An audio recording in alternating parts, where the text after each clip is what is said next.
Hello.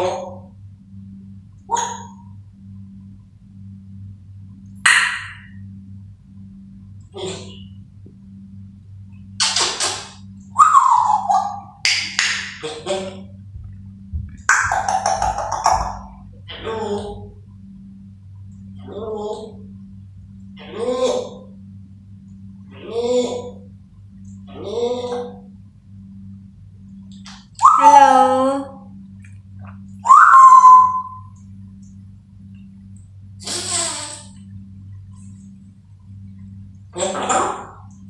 तेरे वास्ते मंडी से मैं एक सांड लाऊंगा, 16-17 बकरे भी संग बांध लाऊंगा। रिश्तेदारों से कहो अभी ठहरे जरा, मोहल्ले वालों से कहो अभी ठहरे जरा।